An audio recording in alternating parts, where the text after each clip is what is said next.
going to leave that there. Fuck, it was a long day.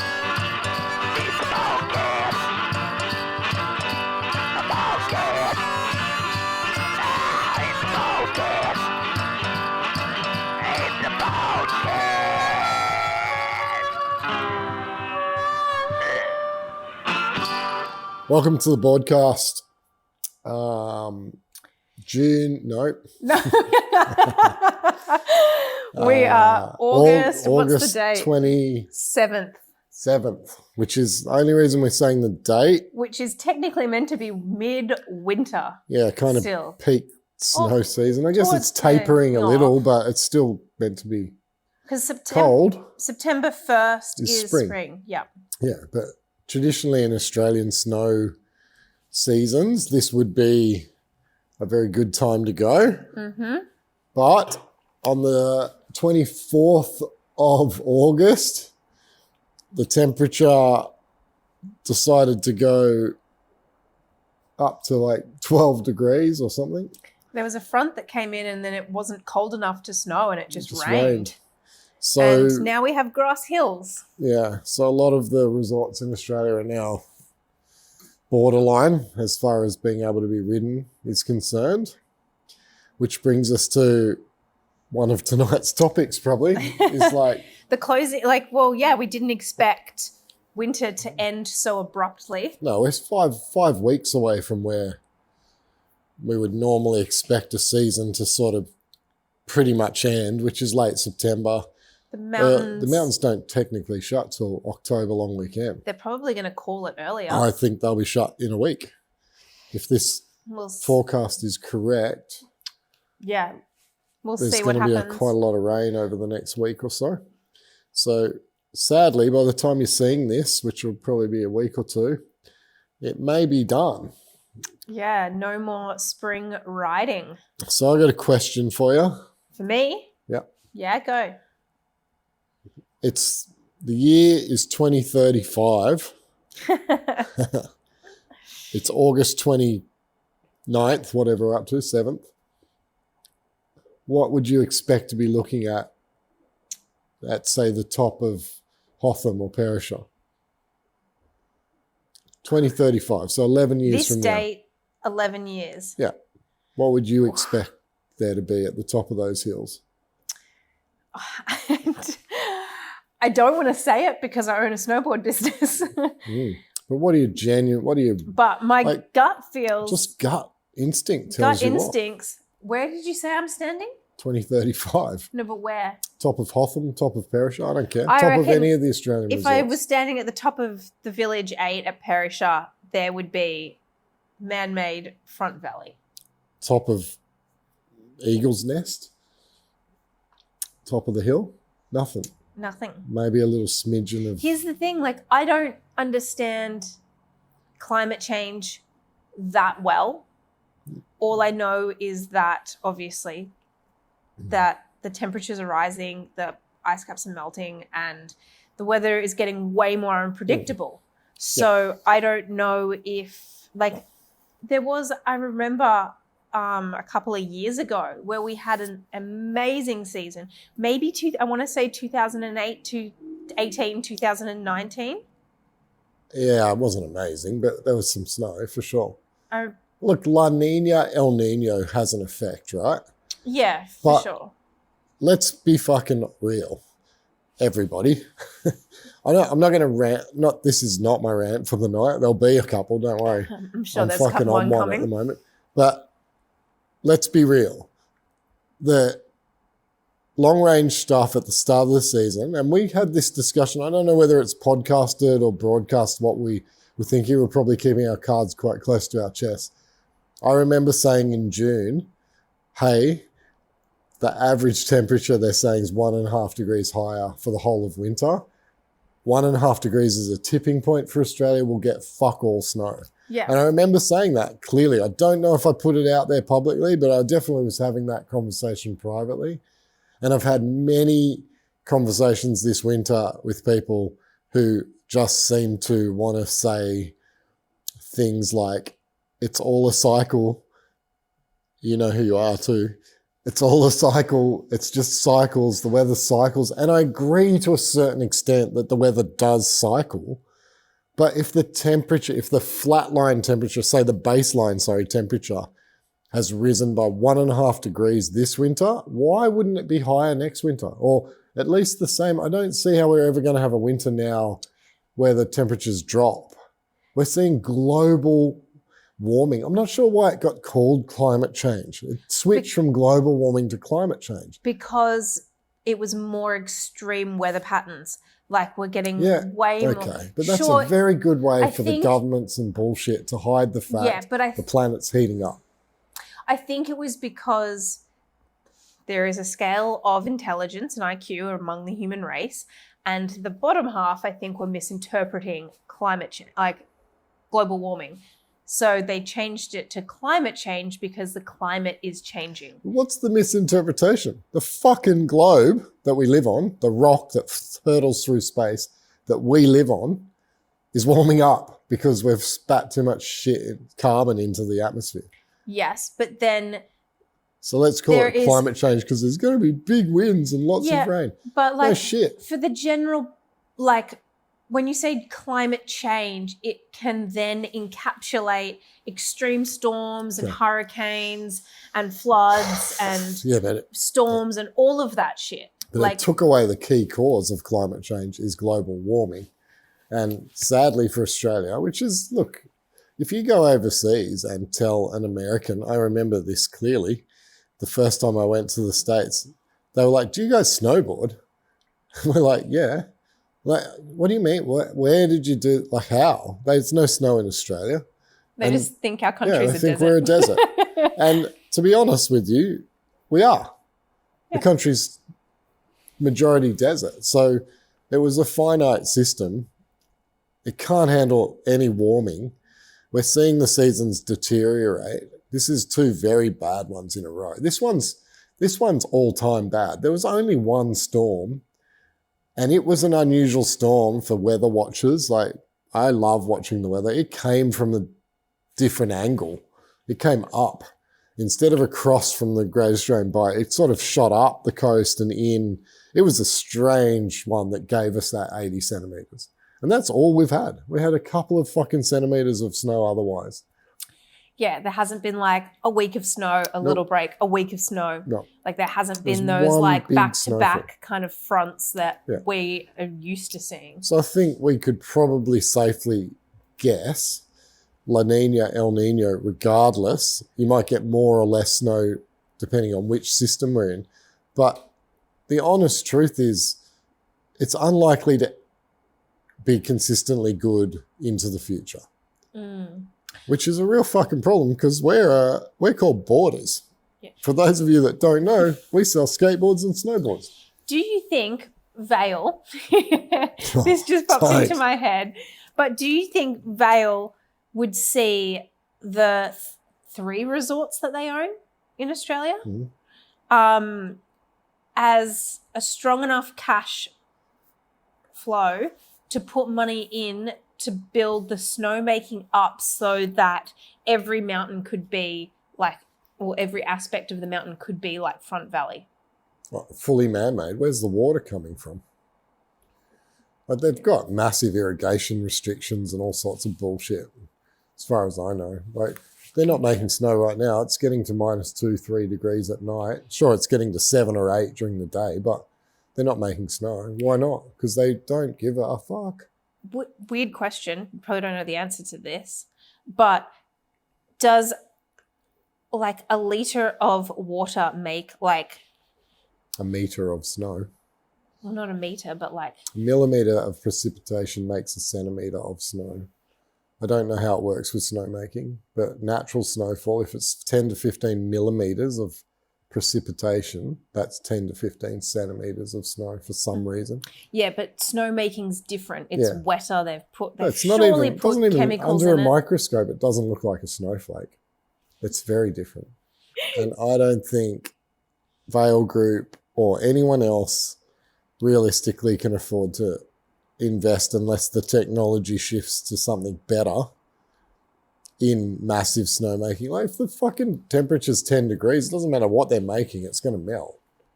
Yeah. So. But is it like environmentally friendly to make snow? Don't know. No, it can't be. Someone told me the other day they stopped cloud seeding. The snowy region stopped cloud seeding a while ago. What's cloud seeding? Apparently they used to seed the clouds to force precipitation down there. It's an old thing. It's been around forever. But they stopped doing that a couple of years ago, and they reckon that could have that could cause a 15% decrease in snow as well. So who fucking knows? All I'm saying is my gut is telling me Australian seasons are not going to be consistent, and they're not going to improve dramatically from what we're seeing right now. We might have good ones. Do you think they're going to disappear? Yes. I think by 2040, there'll be no natural snowfall in Australia at the current rate of acceleration. Global warming. Well, at the current rate of whatever you want to call it, 2040, you're talking about a 3-degree increase from today. 3-degree increase from traditional temperatures by 2040 is what's predicted. Therefore, no chance of snow in this country because we don't get to -7 and 8. We get to -1 and 2. And that's when we have our snowfall.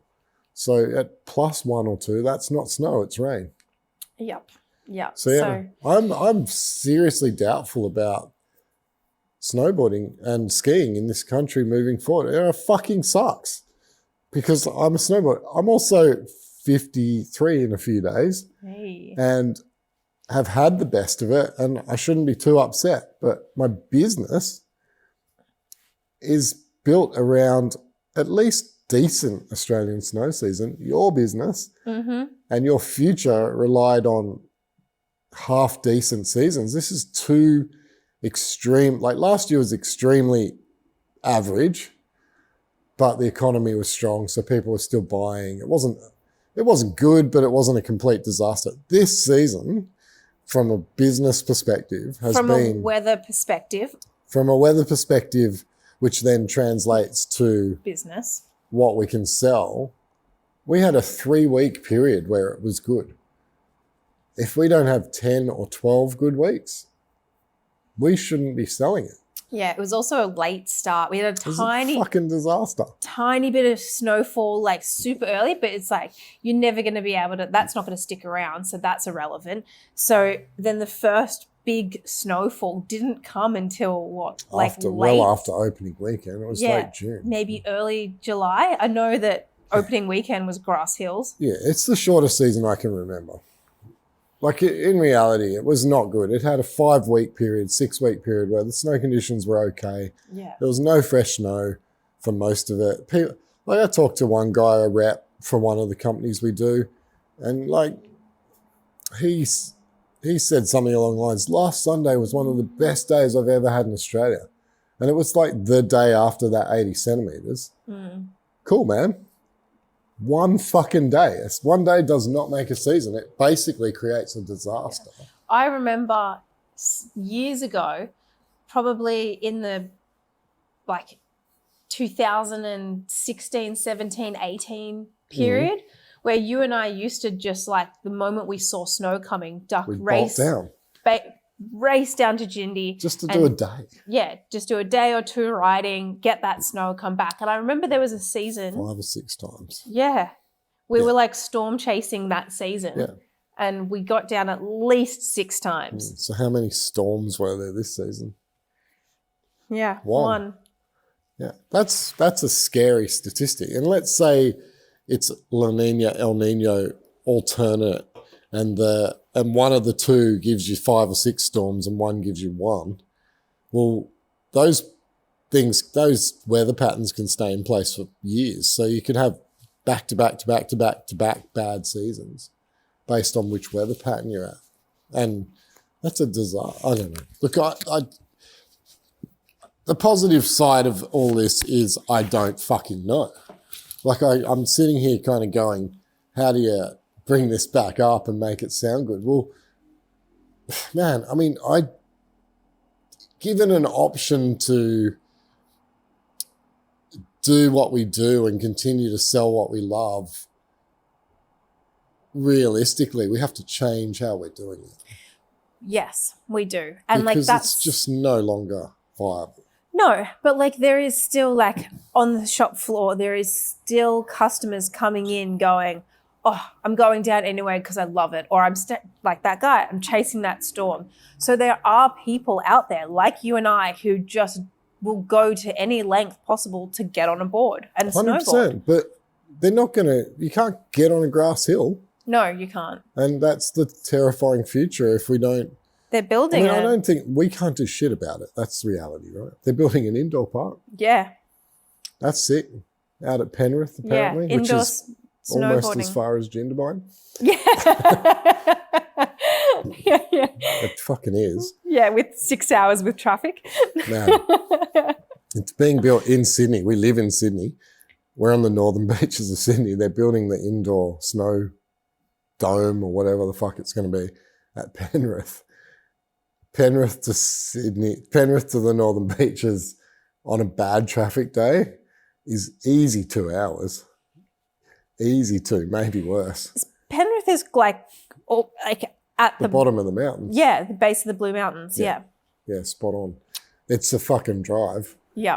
Like it's a mission out there. Yeah, that's a full weekend trip. Yeah, right. You need to book accommodation, which is probably cheap as shit in Penrith.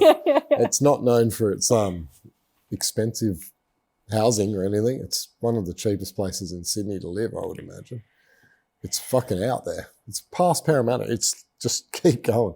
But that's cool. That'll be cool for little park rats and whatever. And I'm stoked that they're doing something. At least there's some initiative going on with Western Sydney. But, I mean, that's not going to make any fucking difference to our business. We might sell 2 extra park boards a year. I just don't see it being No, but at factor. least then it can keep the hype alive for the people who still want to ride. Yeah. Our customer base is going to be our customer base, regardless of whether there's a park out in Penrith or whether there is, a full 3 months, 4 months of snow season or 2 months. Yeah. The people who love snowboarding will go snowboarding. Yeah. Yeah, I agree. I know it's one of those things. I mean, I'm not going to go ride an indoor park though. At 53, I'm not about to go fucking bash myself to pieces on a rail in a park. And I have no interest in doing turns down a 3-story high hill or a 5-story, whatever it's going to be. It's going to be tiny.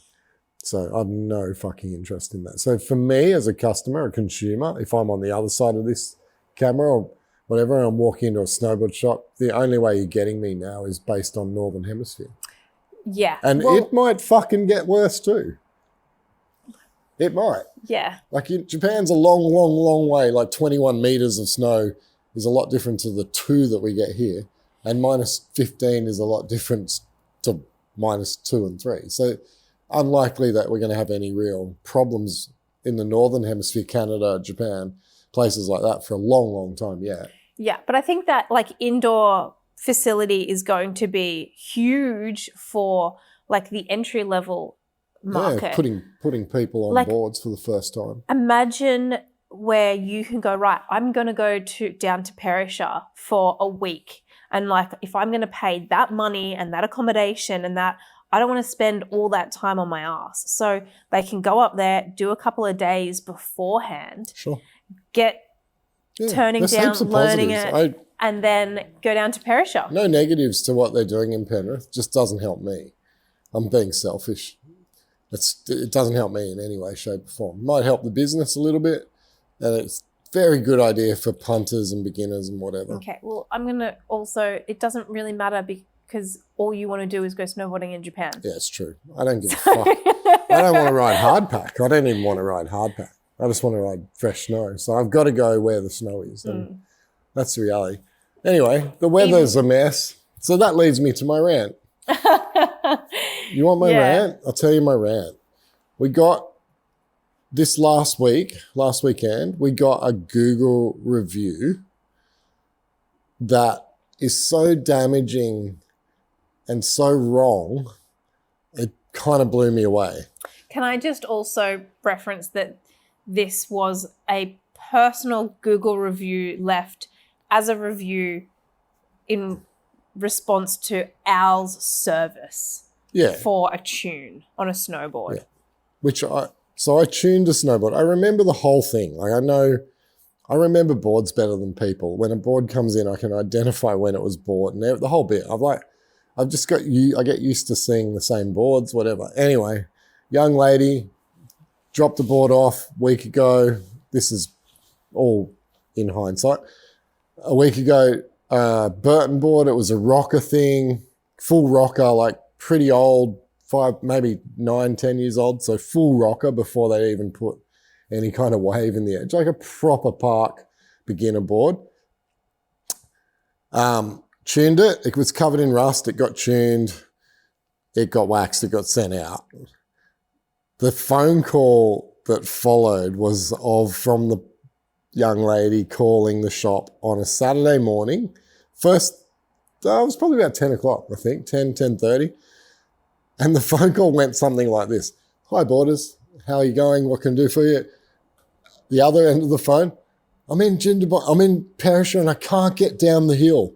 And I'm like, okay, so tell me what's going on. And she's like, did you tune my board? And I'm like, at this point, how am I supposed to know what's going on? Firstly, I'm like, what board?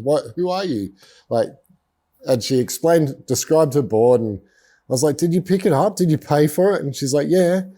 I'm like, well then, yeah, we tuned it 100%. Did it have rust on the edge when you dropped it off? Yeah. Does it have rust on the edge now? No. I'm like, okay, so it's 100% being tuned. We don't tune by hand. I do every board, basically. This season, I've done every single set of skis and board that's come through the front door. We do not tune by hand. We use machines. There is zero possibility that an edge doesn't leave here sharp. It's just not possible. Like, the machines have guides, they're set. The board goes through, it comes out at a set angle. A rocker board isn't going to be a fantastic board on a bad day. So Claire's partner was down there that morning, and I texted him and I said, what are the conditions like? And he wrote back, it's so icy. Icy as hell. So this is a person who's gone up in the morning, had 2 terrible hours, I'm guessing, on a rocker board, basically on sheet ice. It had been -2 or 3 overnight. Plus rain the day before. So like, you're talking rain on snow, frozen overnight, sheet of ice. Like, the thing would have been bulletproof. Sure, you're struggling to get down the hill on your rocker board because it's not bloody designed to work very well on ice. So, and who knows what riding ability you're dealing with either. I feel like you could go down and ride that board down the hill fairly comfortably, but it'd still be sketchy. There'd still be times where I'd be like, whoa, okay, that edge didn't catch. Whoa, okay. But we don't know that. We don't know the skill level. Anyway, I set my response as the person in the shop was, look, you're in Jindabyne, I'm in Sydney. There's not a lot I can do for you right now. But when you come back, if you want to bring the board in, I'll have a look at it, make sure that everything's sweet. That was how the phone conversation ended. Nothing really I can do. I'm 700 kilometers away. Cool. 300 kilometers, whatever it is, away. And no, heard nothing more. That was it. Hung up. Okay, sweet. That ruined my morning. Awesome. Cool. Feel great about that. I felt immediately like really shit about it. And then 2 hours later, someone said to me, have you seen, it was on the Monday morning, I think, someone came in and went, have you seen the Google review you got on the weekend? And I'm like, what do you mean I got? And they wrote, well, it's about tuning. And I was like, okay. And then I go on there and her boyfriend or friend, I don't know, dad, who knows, someone with a different name, wrote the most scathing review about our tuning services that we can't have removed. It sits there now forever. Google have an incredible amount of power through their review system and their, the way Google works. It's all algorithms and blah, blah, blah. But this review was scathing. It was all a lie.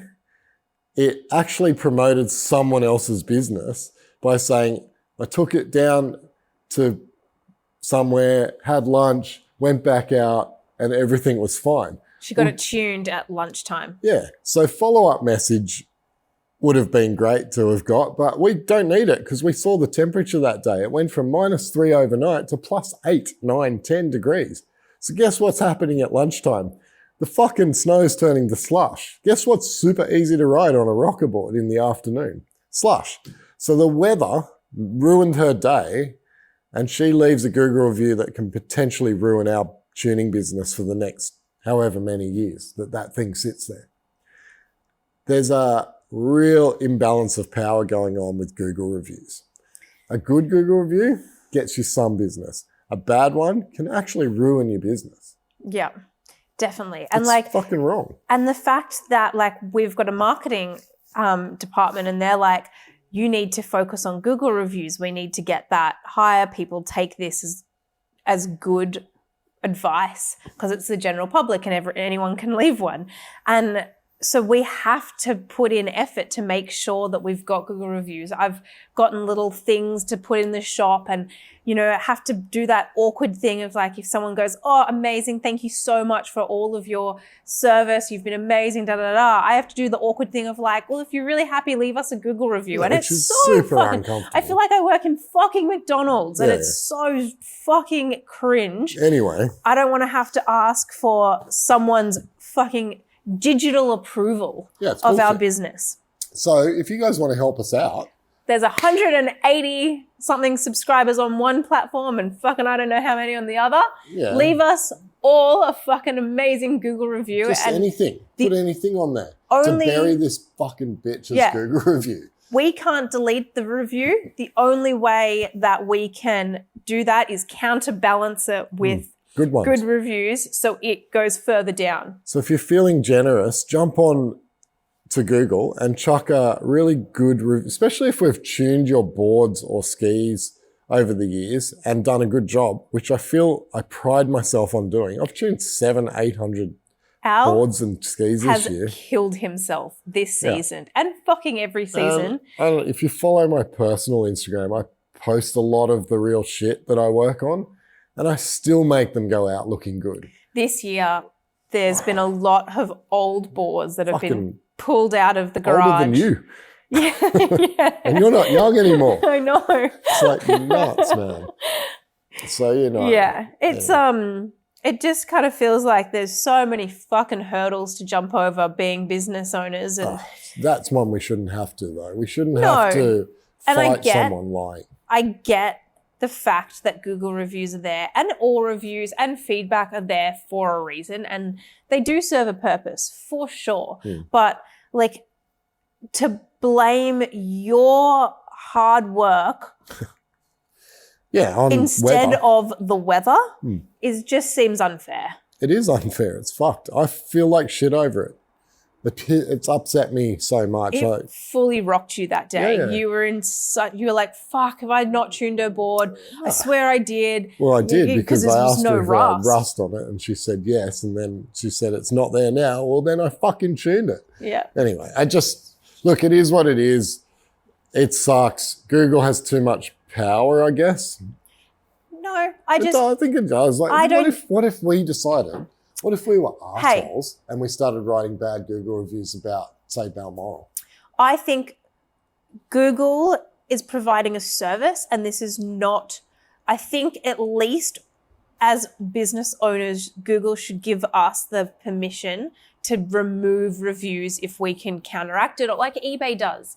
eBay gives you the ability. They have to swear, though. They have to write something. That review if you resolve the issue with a customer, then you can remove that review. You don't even have the option to do that. It's just nuts. Yeah, anyway, Google, it's locked in, it's there, it's forever, it doesn't disappear. You got to keep in mind that Google, I don't want to bag Google. It's not. It's the power in Karen's hands. Yeah, but it's hard. When a review system effectively is a monopoly, there's no other platform for us to use. Can I ask? We can't choose not to use Google. Is your issue really with Google or is it with the person who left the review? I don't like the review system at all because A, I'd never write one, and B, the only time I would, if I did get pushed to write one, is if I'm pissed about something and I could have my facts wrong and heat of the moment write a stupid review that could affect the business forever. I think it's nuts. I think it's a terrible system. I wonder if I bet you. they wrote a cooling off period for 1-star reviews. Like, if you're going to leave a 1-star review, there's a 24-hour cooling off period before it can actually be posted. Yeah, that should be the case. It's a tough one, right? Because you just don't feel like you've done anything wrong. And like I just said before, what if we were dicks and we decided to start writing bad Google reviews about Balmoral, which guys at Balmoral we would never do. They're good dudes. We don't have an issue with them.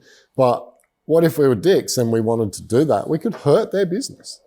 Yeah. And they're our competition, or part of our competition. They're not really. They're different. But, you know what I'm saying. Right? You could go after a skate shop and just go, they don't know what they're talking about, and leave bad review after bad review under different names, and they can't do shit. And that's just because you're just trying to fuck them up. It's not a healthy system. Anyway, enough of Google reviews. Moving on. I'm just done. Maybe there needs to be a little more in depth with this. Like, if you've actually purchased from their store, maybe you have to upload a receipt for proof of purchase, so that like if you eat at a restaurant, fucking upload your bill and you're like, okay, here's the bill. I actually ate there at this day at this time. Yeah. I just don't think it's healthy. I think most Google reviews tend to be negative or coerced, as in the person in the shop going, leave us a Google review, like we have to do. I only do it when someone's like, you have spent so much time with us. Thank you so much. You've put in, you've gone above and beyond. And then at that point I go, well, all these nice words would be lovely in a review that the rest of the world can read, so that we can bury the ones that other staff have gotten. I don't think I've got a bad Google review Nothing yet. says my name on it. No. I've never got one where it's directed at me. We just know because you've tuned every single snowboard. It just shits me to tears. But of the 700 plus boards I've tuned, I have one complaint. So that's a pretty low percentage, but the one complaint was nasty, and I've never really asked for any Google reviews from anyone. So how about you all fucking write one for me now? Yeah. And bury the fucking thing. Anyway. It doesn't get buried. It's just still there, but it gets pushed down the list. But if you end up having another 100 Google reviews, they're going, tuning's amazing, tuning's amazing. Will realise the chick was a psycho. 100 to 1, you kind of go, okay, their tuning's good. Yeah. Anyway, hope she had a great weekend. Oh, it sounds like she had a lovely afternoon. I hope she learns how to turn and maybe buy a board with some camber. Fucking hell. Seriously. LibTech do this thing called magna traction. It works great on ice. You should look at it, whoever you are. Anyway, moving on. We're going to have some positivity? Nah. Not ready. We did something good, something fun this week. Booked some tickets. Yeah. Yeah. We booked some flights to Japan. Yeah. That's all we've got. That's all I've got so I know. far. I don't have the money for this fucking trip. No, but all flights went on credit cards. The credit cards were not fucking paid off. And yeah, dude, I'm pushing it. I've always said I'll go to Japan if it's the last dollar I have. That will be what I spend it on. I'm kind of at that point. Yeah. I'm spending money I don't have at least this point. Once we know airfares and like car rental are out of the way, all it is like $10 bowls of ramen. Yeah. And for you, it's like $2 packets. Yeah. I can live off noodles over there. It's pretty easy. It's pretty cheap. Like, by the time I go, I won't have had a holiday for a year. Is that right? Yeah. I don't even remember last time I had a holiday. I haven't been anywhere. We've just done 4 months of minimum 6-day weeks, some weeks 7 days. We went to Japan, but we worked. We worked for 2 weeks. I haven't had a fucking holiday this year. Did you go to Japan at the start of the year? Nope. You broke your ACL, so I had no one to go with. Oh, that's right. You were trying to find people. I was trying to hustle, and then I was given really bad options, and I decided just to not go. Yeah. Which was weird. And I was still early days of my coming back. I wasn't fully functional. Yeah, you weren't. I had to be here. Anyway, so yeah, we're going to Japan. That's great. You're going for over a month? About a month. Yeah. So maybe we could do a little rundown on like how we're going to plan like Japaning advice and we could do a whole what to do, what not to do, when to book. There's a lot of that shit on Instagram and online anyway. I think we do it a little bit different to how most people do it. I don't know if our way is the best way or not. Like I know families that go over there and do Club Med mountains, and that's cool. If that's what you're into, do that. We're doing a split trip this time, right? So I'm doing a couple of weeks with my wife and children because I owe them one from COVID because they kind of got stitched up pretty badly for 2 years. So I promised, and I promised back when I had money and we didn't have 2 bad snow seasons in a row. So I haven't really got a game plan on how to pay for it. We'll work that out later. We're going to do 2 weeks with them. I'm going to do 2 weeks with them and then fly back to Tokyo and meet you, and we're going to do 16 days. Yeah, and we have no plan whatsoever. No. But that's how we do it. Yeah. We'll go, excuse me. And then after that, I'm going with my partner Neil and my little brother as well. For little brother, he's taller than me. And so 6 weeks where one of us won't be at the shop. Pardon? There'll be 6 weeks where only one of us will be at the shop. Yeah. And then 2 weeks where neither of us will be. Yeah. Jezza and whoever else. We'll be holding down the fort. Susie Q. Yeah. But in saying that, if there is questions or things or anything you want to know about booking Japan, leave them in the comment section. After you like and subscribe. Yeah. Otherwise, we won't answer your question. Yeah, if there's anything you want to know about, we can do a whole podcast on like little tips and tricks for Japan for sure. Stuff that we've never talked about before.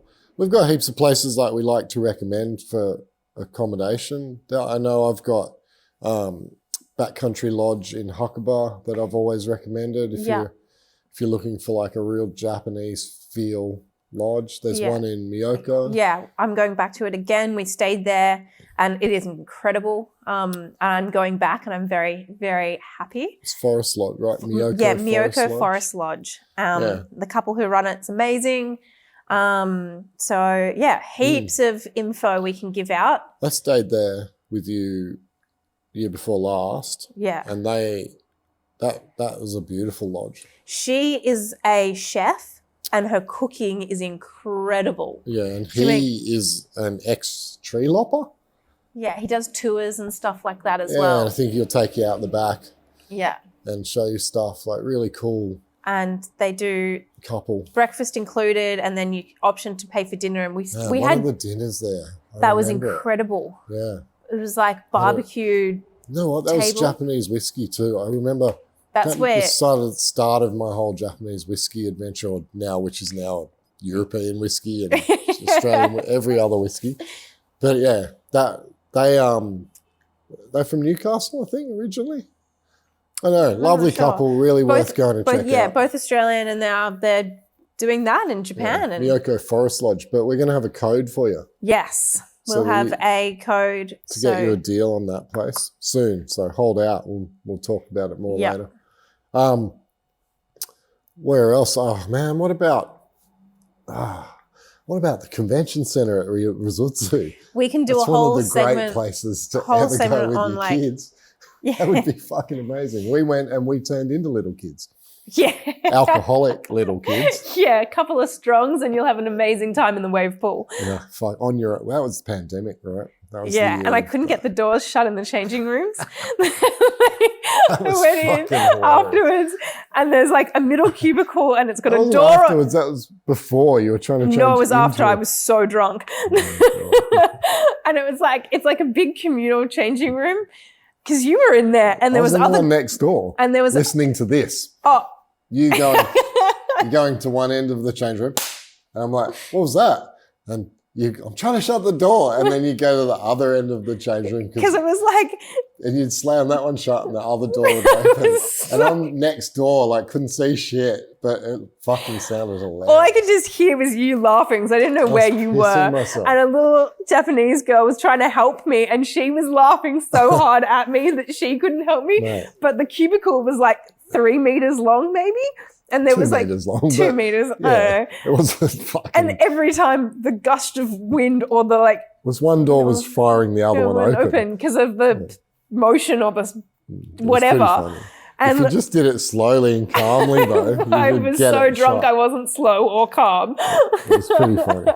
Yeah, we had that wave pool. It's got a wave pool in the hotel and a slide, Yeah, water slide. into the So wave pool. we were hiding in the little spa thing where it pops out, and we'd hidden a can of Strong, with like Sculling Strong in between each ride. And the dude, the little fat Japanese man, remember him? And he comes up and he goes, no. No, stop. Because we were going down the slide like on top of each other. Yeah, he was like, one at a time. Oh, one. And I was like, and he was like, count to 3 before you go. And then I was like, 1, 2, 3. Diving in.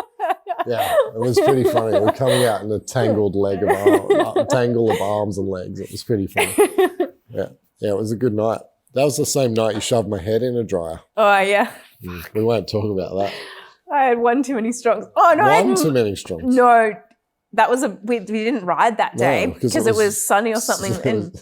And so we went to too lunch and I was like, fuck it, I'm going to have a margarita. And so I had margaritas at lunch and then we kept drinking Strongs. Yeah. Japanese, for those of you who haven't been to Japan, there's a drink called Strong. It's 9%. It's here now. Yeah, but they might not have had it. It's called pretty popular. Strong. The ones in Japan, the big cans, that big, and they're 9% alcohol. 2 of those and you're pretty much well on your way. It's scary stuff. I think the version they have here now is the 6%. 196 brand or something. It Yeah, says it's 196. not strong. It's not, yeah. No, it's lemon. It's like a shoyu. And it's got like 2 standard drinks in it, maybe. Shochu, shoyu. I don't know how you say it. Shochu. Yeah. It's a Japanese alcohol. It's pretty strong Fun stuff. times. Yeah, so yeah, we've got heaps of places we can tip you up to go stay. If you haven't booked already, we can tell you where not to go, where to go. You don't necessarily have to book Hakuba or Niseko. There's 1,000 other resorts. There's literally 600 other resorts. Yeah. I was actually talking to someone the other day and they were like, oh, you know, you've been to like, they was saying some mountain like right next to Niseko. And I was like, where's that? And they're like, have you not ridden there? And I was like, where is it? And they're like, it's right next to Niseko. And I was like, I've never ridden Niseko. And they go, are you serious? I've never ridden Niseko and I don't think I ever will. Yeah, why would you? No. I have, and I never will again. But I did it 30 years ago. I remember driving into Niseko and I was like, there's a kebab shop here. Yeah, fuck that. Get me out of here. So I always say to people, if you want a place where you can get an almond latte and a fucking kebab after a night of drinking piss, then Niseko's your place. If you want traditional Japanese experience, it's definitely not. It's not even close anymore. It's arguably as far removed from Japan as any place in Japan. I don't think you'd find a less Japanese place than Niseko. But the only thing about it that still feels Japanese is the snow. So it's a great mountain. It's got a ton of lifts, but it's also fucking packed with Aussies, which is Hakuba now too. Yeah, I'm going back to Hakuba, but that's just because my brother and Neil have not been to Japan. It's their first time. So You're also going late. It'll be quiet. Yeah, rite of passage. They kind of have to go there. It's a great, I love Hakuba.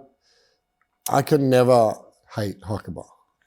I just don't like what, should we talk about Vale Group again? I don't like what the Epic Pass has done to it. It's just made it feel different. It's not the same as it used to be. So, but there's still spots. We rode there and we were riding stuff that people just don't know how to get to. So it's really good. Something just popped into my head that was like, if Vale Group came to you and went, you know what, Al, we're going to give you a lifetime thing, a lifetime season pass to any mountain that we own, would you stop riding them out? Fuck off. So I don't want anything to do with any of your mountains. And if they end up owning them all, I'll just go rock climbing. I'm fucking serious, man. I cannot wrap my head around I would never sell myself out like that. If I'm bagging out a company or a product, it's because I truly believe what I'm saying. I don't want to sell products anymore that I don't believe in. I don't want to fucking promote things I don't believe in. I would love for this podcast to have sponsors, but they'll be... You're not making that easy. I admit that there's going to be a few issues, but I tell you what, if you're our sponsor... So all we're going with right now is whiskey. No. There's lots of things I love. There's lots of brands I love. Lots of products and companies that I back 100%. And if you're a sponsor of us, holy shit, dude, my heart and soul will be in it, because if it's not, I'm not interested. Yeah, you grew up with the generation of brand loyalty. Man, I grew up with a fuck, it's hard to explain to like Gen Y and millennials or whatever the fuck we're up to, how different it was growing up without the internet, how different it was growing up with iconic people telling you that corporations are bad. Like Kurt Cobain and these fucking iconic human beings were screaming at us not to sell our souls, to watch what was going on, to be more aware of the whole corporate thing. So, yeah, it's tough. Yeah, I struggle with it every day. I believe that most corporations are intrinsically only about money.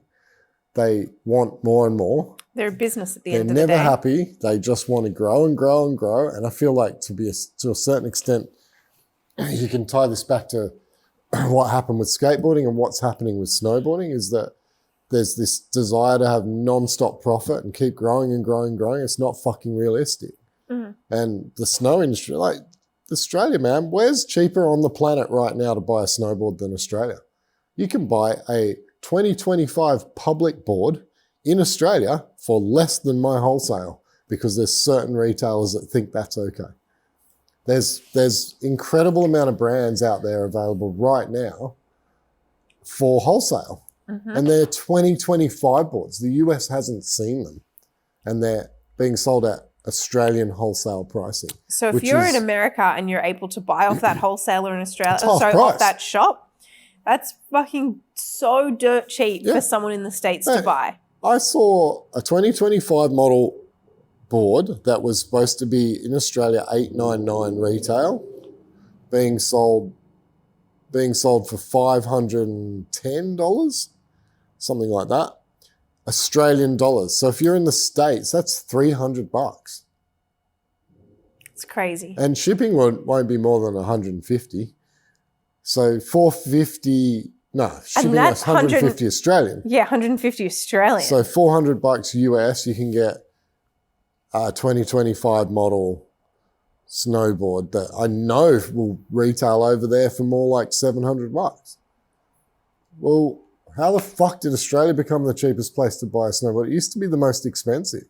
How have we devalued snowboards and boots and bindings and jackets, and how have we devalued it so badly in this country? Because we've oversupplied. And it's not like these products are getting worse. No, they're not. The products are getting better and better. It's good stuff, man. They're not. They don't last as long as they used to, that's for sure. I'm tuning 25, 30-year-old snowboards. So you don't see a lot of... I don't think you'll see... Yeah, you won't see the current boards that we're selling now around in 25 years. Yeah, but I wouldn't want to ride a board from the 90s. No. It would kick my ass. They're fucked, by the way. Yeah. They hold up. Man, they were still here when we're gone. The human race I'm talking about. Like, they'll survive a nuclear bomb. Yeah, they will.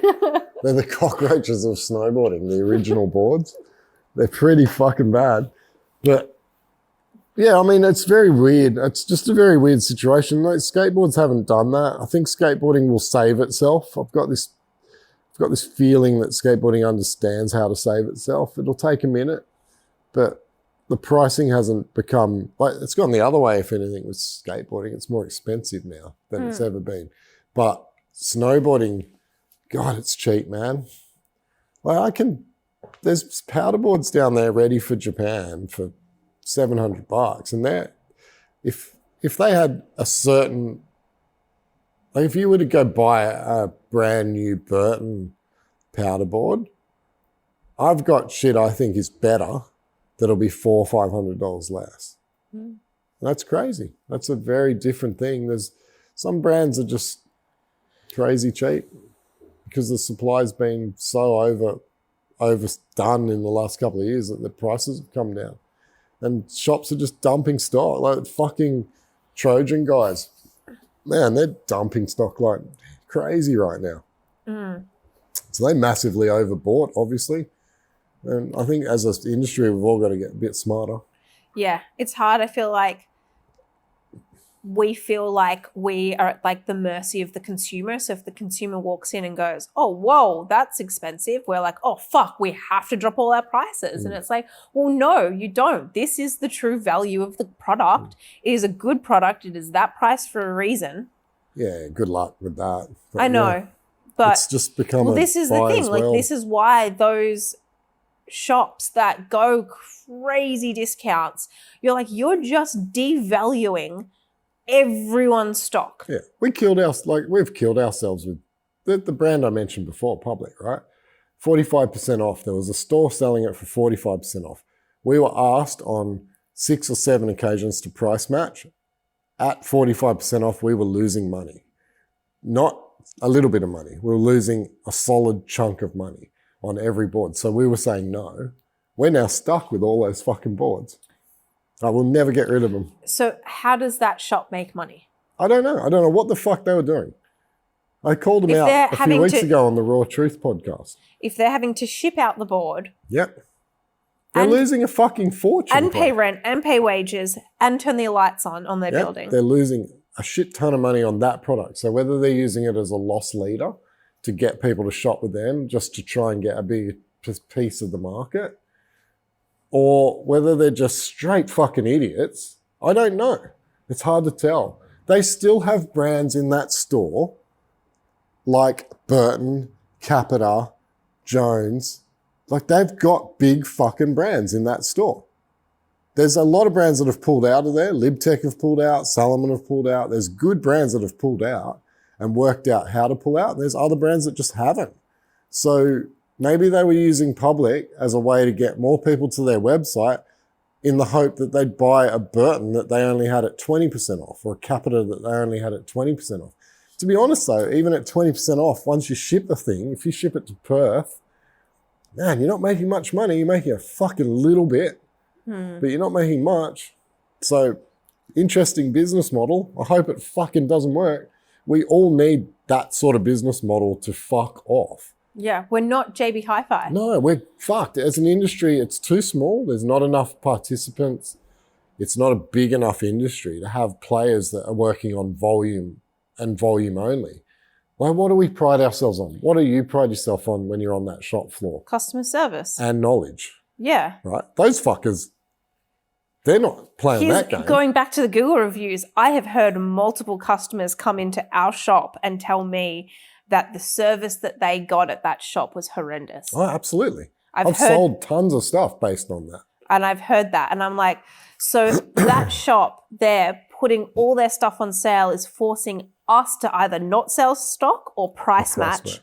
And then we're losing either way option. We're forced, our hand is being forced to make a decision on what we want to do. Either go broke or go broke. They're the two decisions. And by doing that, then it forces other shops, if that shop keeps doing that, it forces other shops to go broke, essentially. And then do we disappear? And then that customer... That's got to be what they're trying to do. And then that customer, the general public who wants to buy a snowboard and wants good service, the shops that are going to give you service are no longer there because you've decided to choose price over customer service and knowledge. Yeah.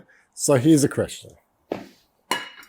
You got me on a rant. Yeah, I know. We're ranting. Here's a question. I've got to be really careful because I don't want to call out shops, but there's little bits of information spinning around the industry saying that certain players are going to point blank go, if they stock it, we won't.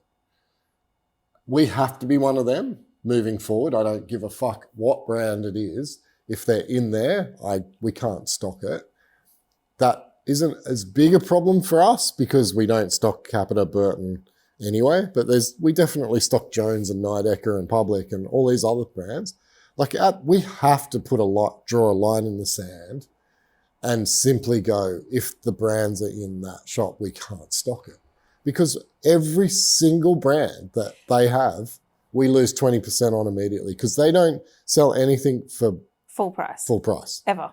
They put a line through it, which I actually have been told isn't even legal, that they never have it at full price. So therefore they're striking. It's some bullshit law, but no one's ever going to fucking prosecute that shit. So whatever, anyway, they can do what they want. Al, this just goes back to the direction that you and I are heading with this business is we don't want to be like every other single snowboard shop or skateboard shop. And there was a period in there with COVID where it happened and you and I immediately noticed that and went, fuck this. We need a point of difference. We need to be different. Yeah. It's why we're doing vintage clothing. It's why we've got a print shop. It's why we're doing what we're doing right now. Yeah. Is like we've got... Have you been watching what's going on? Like we'll do it. There's certain shit we do that just instantly gets copied. Yeah. So cool. Copy us if you want. I don't give a fuck. We were the first ones who fucking did it. Try copy this fucking personality. Don't point at you, even though you've got me on a fucking rant. If they're bigger and got more eyes on them, it doesn't look like they're copying. It doesn't look like they're stealing. It just looks like it's them. Yeah, but Al, it comes back to... Not that I give a fuck. I never have. You and I don't give a fuck. Everything that we do and all the decisions that we make in this business is fucking... It's the worst, probably... Not the worst, I don't want to say that because it's not. But it is the most simple, underrated mission statement for a company, which is sell what we love. Yeah. And it should be, and it is. I no longer love supporting brands that don't give us 100% support. This podcast was meant to be like an interview series, not an interview series. It was between you and I to showcase our business and what we're doing and da-da-da-da-da, and also interview guests and people around the shop. And it's grown into what it is now because we love doing this and we love sharing what we're doing and our path. And it's our fucking path and no one can copy that. But if they try, cool. No, don't get hung up. Yeah, I get it. We shouldn't get hung up on that copycat thing. Should take it as flattery. No. Yeah, but even still, like marketing ideas and marketing styles and looks definitely get stolen. Yeah, that's free reign. It's the fucking social media it's the internet. Once world. You put it on the internet, it's free reign. Like, the internet is a warehouse without a roof. Just reach in, take what you want. Yeah, it's fucking stupid, but that's the way it is. Unless you want to put a watermark on everything, like Skater HQ used to do, which used to make me piss myself. Their whole website, all the products were on a 45-degree angle with a watermark on them. It's like, do you guys really think we want to fucking steal your images that bad that you're going to put a watermark on everything? It's like, dude, it's a fucking zero single skull skateboard. I got the email too, bro. It's pretty fucking funny. Anyway, the world needs to sort out this shit with snowboarding, particularly. We've had plenty of rants about skateboarding culture shift and whatever, which is starting, I feel like skateboarding's starting to tick a little bit better. I feel like you've said that sentence like every week. It's starting to tick. Yeah. Yeah, it just feels like it's in fucking first gear and can't get into second. You come up to me and you go, something's going on. Yeah. It's cool, bro. Tell me that again next week. You know what's funny? Yeah. Every time you sell a skateboard, you're like, fuck. Maybe that's the start of it. Because we got so scarred by the period where skate completely dried up that you're like, we sold a skateboard. Yeah, it literally only happens every 3 days. It's like, fuck, it's so dead. There's been some weekends where we've sold like back-to-back completes, like full setups. Whoa, that used to be normal. Yeah. A bad Saturday used to be 10 to 20 setups. I remember Christmas where I'd have no fingerprints left because I'd be gripping decks all day. What the fuck? Where did you all go? I don't know. Why has skateboarding disappeared? Did everyone just like grow up and get like boring corporate jobs and just not decide to have fun on the weekend? It's a fun thing to do. Anyway, whatever. Go do something else then. Fuck you. I don't know. Anyway. in terms of like, well, you and I are about to sit down for 2 days. Yep. We're having The summit. We're going to have a summit. The first annual Borders Summit. We're going to start doing this every 3 months. Fuck. I was fucking stoked. Quad annual summit. Fuck, are we doing it 4 times a year? Yes. Oh, that seems like a lot. Okay. We'll sit down and make some big decisions. Yeah, and refine the direction that we want to take this business, every aspect of this business too. So we've got a lot of avenues. What I can assure the listeners, watchers, customers is that into the future, if we don't love it, we will not be selling it. You can walk in the front door and know that the product we're selling will either have been ridden or tested, or just we know that it's a great product because we've been dealing with them for a long time.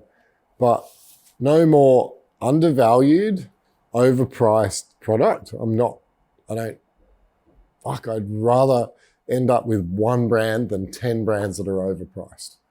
We've got to find stuff that we truly believe in and that is good value without having to sell it at half price to make everyone happy. It just goes back to I don't want to try and be something to everybody. It's exhausting and it's not viable. No. So the only way is to go back to our mission statement is sell what we love and do what we love. Yeah. And to be fair, I've got to say thanks to a lot of the customers that just shop with us, and they don't, occasionally they'll ask you to price match or if you can do a better deal or whatever. And I've got no problem with any of that. As long as they're not walking up to you. I had a guy yesterday, man, it was such a nice dude. He rang up, said, "You guys got declined boot bags?" I'm like, yeah, just drop in. He dropped in and he goes, there's shops selling these for $55 and it was an $80 product. And I was like, really? And he goes, yeah, there's shops online selling it for $55. And I'm like, who are they? And he showed me, and there was 3 or 4 shops selling them between 55 and 65. And I was like, oh, well, man, I guess I'll price match the highest one. I'm not going to go to the bottom one because we just don't make any money. And he went, no, I'll just pay for it. And I was like, oh, fuck, that's refreshing. Yeah. Someone who actually paid retail and was happy to do so to support a local small business and not try to fucking fleece us over $10. Because, it sounds stupid. It's $10, $20, whatever. But you do that 500 times in a year and it's $10,000. It's just, every dollar does count. We have massive overheads as a business. And that are fully out of our control, the tax, the super, the rent, the electricity, all of the running costs of a business just go up. Keep going up. And the margins on a lot of our products are not what you think they are. I've said this before, it's not like if all of our expenses go up, we get to change the retail price. The retail price is dictated via the brands. Yeah, and distributors. And the distributors. That's dictated to us. So it's not like we're a cafe. We're not a cake shop. Yeah, where it's like, I've made avocado on toast. The price of wages have gone up this week. Let's just rise everything on the menu by $1. Yeah, which they do all the fucking time. It's called cost of living. You guys are seeing that inflation in every avenue. In our world, everything's going down. We're being forced to put things on sale. You know what this adds up to? Lots and lots of closed businesses. And we're starting to see it. That's what the government wants. That's what they want. I don't think they're ready for the ramifications of it, though. So hopefully you guys can keep supporting us. Even if you just hit like and subscribe. Yeah. But it goes back, skateboarding's had that mentality for years, and I think it got lost a fair bit of support your local. Not anymore. The kids don't give a fuck. They just buy online. We did a support your local tee with a local artist who designed it and print it, and we've got them still in store, multiple different colorways, and it's just shop local, support your local tee. And it's really cool tee too. Yeah, it's sick. But I don't think the philosophy sticks anymore. I just don't think I think the pandemic really accelerated online buying, and I can't see it changing. I just don't. Well, I don't know. All we can do is keep doing what we're doing, and hopefully people If you genuinely want like shopping a with us, fucking experience, come in. we'll give you a fucking experience. If you get him on an off day, you'll fucking rant your ear off. Generally, Kidding. I will never do that to you unless you want to be ranted at. I don't do it in the shop. I go into a different mode. But a lot of people come in and go, how's business? And I don't generally just go, oh, it's great. I go, do you really want to know? And they go, yeah. And I go, it's fucking hard right now. It's the hardest it's ever been in 28 years. It's fucking hard. You're not one to just lie. No, So- I can't lie. I'm the ultimate bad salesman in a sense because I can't lie. You don't need that one. No. No, I will downsell. We've talked about this before. If I think you don't need something, I'll tell you don't need it. Yeah. When our marketing girl was like, we need more Google reviews. And I was like, here, Al, you need to get people to like Google reviews. You were like, fuck that. Yeah, apparently I'm I not- can only get bad ones. Fucking assholes. Anyway, Oh, should we dear. wrap it up? Yep. It's been a long one. Hope the camera didn't turn off. We'll see. Fuck, that would piss me off. See you next week. Peace.